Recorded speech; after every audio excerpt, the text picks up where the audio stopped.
all year round, but obviously this is a particularly busy period. So we've got the most incredible county to celebrate and share with our visitors, and fantastic ambassadors for Pembrokeshire. So really looking forward to what we hope will be a really busy couple of months. Yeah. I'm going to start off this morning talking about why you were on the show last time a couple of weeks or months ago, and that was the community fund. It's closed now, but you're delighted with the response. Absolutely. Yes, this is the first time we've ever done anything of this type. It's a partnership with holidaycottages.co.uk, one of our strategic partners. And it's all about really giving back to the communities in which tourism businesses operate. So it was a very light touch, easy grant to apply for. We've been really thrilled with the response. I think we had over 45 applications. I'm particularly pleased because we beat North Wales, because North Wales had a similar fund a couple of years ago, and they sort of cover 3 or 4 counties and managed to achieve 60. So just in little old Pembrokeshire, we managed to get 45 applications, which we're absolutely thrilled with. So really looking forward to reading through those. And, on first glance, there were some fantastic applications, really good initiatives. Oh, that's great. And then these initiatives, it was quite broad stroke as well, wasn't it? It was. I mean, literally, it was any opportunity to support an initiative by a community organisation which was improving, the quality of life for people that live in Pembrokeshire. It really was that simple. And, testament to holidaycottages.co.uk, their rationale for this is around, adding value. It's and giving back to the destinations in which they operate. And it's a real example of, what we call regenerative tourism, which is a strategic objective for us. It's making sure that the tourism that we encourage and develop has a net positive for people who live here. Love that. And what's the process now for those that might have applied and they're thinking, oh, well, what now? Exactly. Well, the judging is next week. So there's a judging panel that's going to meet next week and review all of the applications.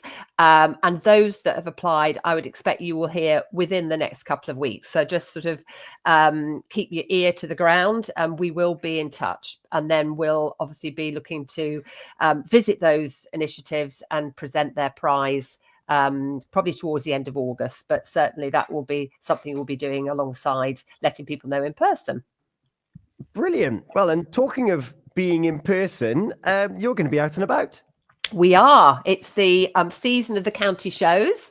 So the first one is in Fishguard, so north of the county, on the 1st of August. Then we're going to be in Pembroke on the 6th of August. And then last but not least, we're going to be at the county show on the 20th and 21st of August. So the team will be there. And it's a great opportunity just to come and have a chat with us, find out a bit more about how we do, what we do.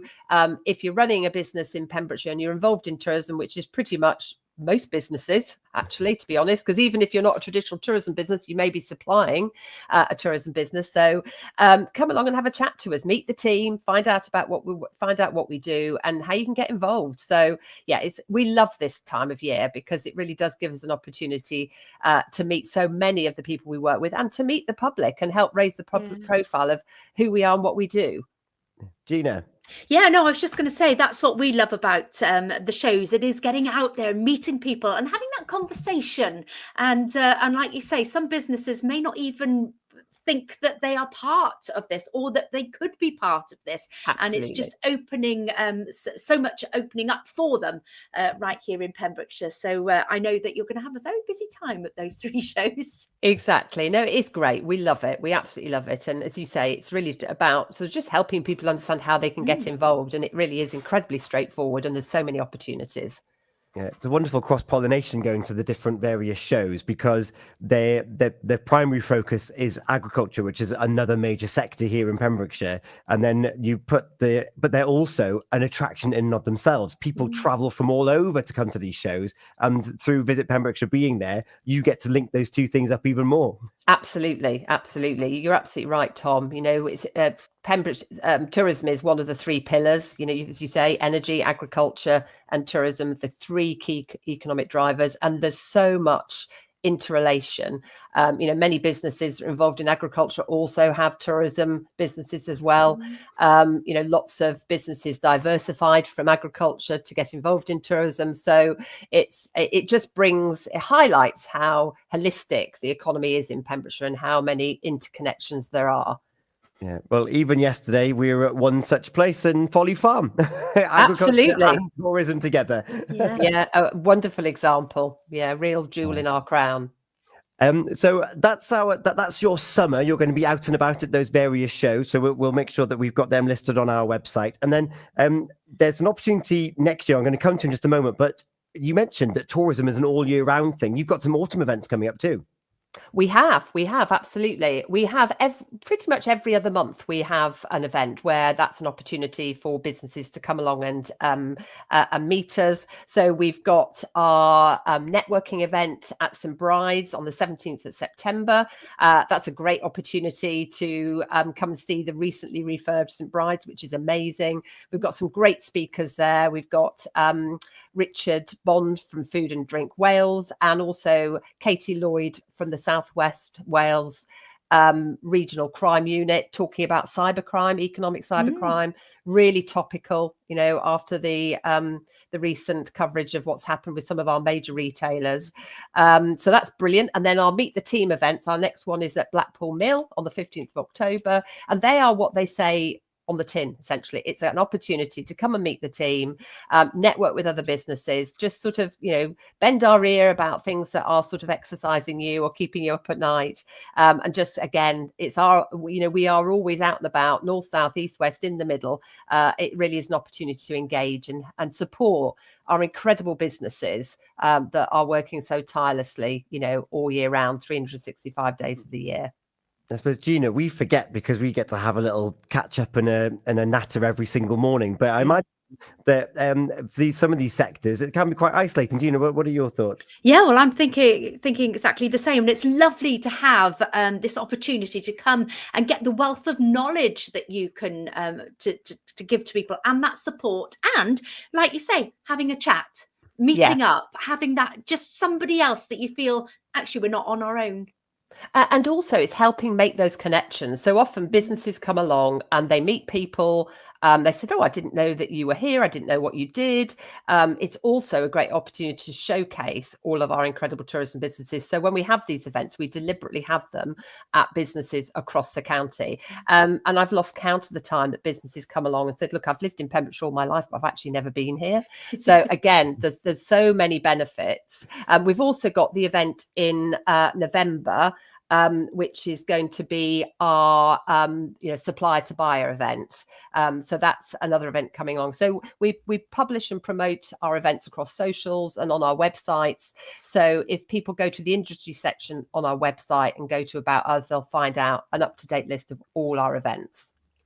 I love that. So be sure to have that bookmarked so you can find out when all the latest events are happening. And an event that isn't happening this year, but it's happening next year, you're already in the planning stages. Absolutely. Our incredible Croiser Awards. So we've taken a year out this year. Our next Croiser Awards will be October 2026. And that's a deliberate tactic, really, because it's a massive event and we want to really develop and grow it, make it more appealing for more businesses to apply. We're partnering with Pembrokeshire College again, which I'm absolutely delighted about, because that has been an incredible partnership over the last couple of years. They have really, responded to the challenge, and it's a great opportunity to showcase the great and the good of Pembrokeshire and inspire the next generation of tourism professionals. Sponsorship opportunities have already launched. We've got 5 sponsors already out of our 17 categories available, which is brilliant because they get 18 months worth of promotion, not just a year. So if anybody wants to find out more about getting involved in the Croiser Awards and the benefits of sponsoring a category or even being our headline sponsor, just get in touch with myself, Emma Thornton at visitpembrokeshire.co.uk, or alternatively our info@visitpembrokeshire.co.uk. So and keep an eye out on our socials. Yeah. Having been to 2 of the awards in recent years, it's such a wonderful occasion, a wonderful celebration of what's on offer. And with it being with the college, you had students working with the was it the Seren collection, and Yes. it was delicious. Exactly. And we're looking at similar partnerships for next year, but watch this space for further announcements. Ooh. So yeah, we're always looking to do something bigger and better each year and grow and develop the event. Brilliant. And so that's next year, but you can get involved now. Gina, back to this summer. What could we possibly need a little bit more advice on to keep us safe? Well, I'm hoping that, we're going to get some safety tips from you and the RNLI, because, we're all wanting to go to the beach. Exactly. And, we work really closely. We're part of the Water Safety Partnership, recently got very involved in that. And I attended a meeting recently and it was really quite an eye-opener, to be honest. And, one stat that really sort of resonated with me was that the risk of drowning is 5 times higher when the temperature gets to 25 degrees. Everybody is drawn to going into the water and probably a little bit more adventurous and not necessarily thinking about the potential risks. So I think there are 3 key messages that the RNLI are putting out regularly across their socials, and they're communicating with schools and across the board. The first one is really, if you're going to go to the beach, make sure you visit a lifeguarded beach. That's an absolute essential, and always swim between the red and the yellow flags. So that's the first message. The second one is around their campaign that they've launched recently called Float to Live. Again, everybody floats differently. So it's being aware of how you float and practice that, in a safe space, maybe in a swimming pool, so that when you are in the sea, you're prepared. You obviously avoid any signs where there might be rip currents. We have had a lot of problems with that recently. And the third message is, if you see someone in trouble, call, tell and throw. And the call is 999 or 112. The second one is around Float to Live, which is their long running campaign. And the throw is about throwing them something to help them float. So that sort of call, tell, throw. So just sort of 3 key messages, but just raising awareness with people of the dangers of the water. It looks very appealing. But if you follow those key tips, and above all, always go to a lifeguarded beach and swim between the yellow and red flags, you'll be in a good place.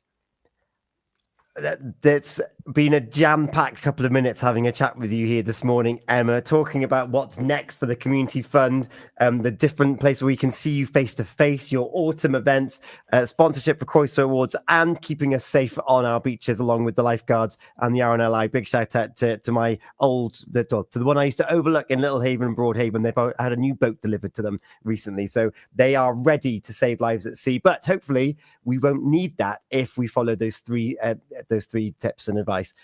Emma, thank you so much for joining us, and really looking forward to seeing you at one of these wonderful shows. Absolutely. Likewise. Can't wait to see you too, Tom. It's always a pleasure. I caught you off guard last time you were with us, and but I understand that you've done your homework this time. I have, in terms of my recommended song.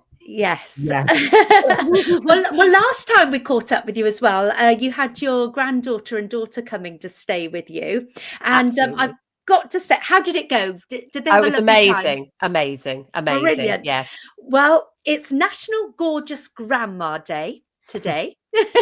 Well, that's a great coincidence, isn't it? And you've got a special song which is associated with that. I have. I would love you to play a song called Sylvia that was released a week before my granddaughter, named Sylvia, was born. It's by Julian Baker and Torres, and they live quite a long way away. They live in Edinburgh. So I try and see them as often as I can. So far, I've managed once a month. But whenever I leave Sylvia, this song and the lyrics always make me think of her, because they resonate, because it's about somebody leaving somebody they love called Sylvia. Oh, well, we've got that lined up for us next after we take a look at some other wonderful events taking place around our beautiful county with the Pembrokeshire Coast National Park, and we'll have a look at the roads with linked taxis. Emma, as ever, it's a joy having you with us here on The Breakfast Show with Folly Farm, where we spent the day yesterday. What's next for you this coming week? Oh, well, boring budget planning, I have to say. So nothing too exciting, but it has to be done. So that's the priority for me over the next couple of days. I love that. Well, we're going to play Sylvia for you to put a smile on your face whilst you're doing it. Thank you so much to you, Emma. And yeah, we'll be back with our celebrations, G. Yes, we will. And if you want a celebration this morning, you can WhatsApp us right now on 01437 764455. It's not long gone, 20 minutes past 8 o'clock here on your breakfast show with Folly Farm. Folly Farm, sponsors of the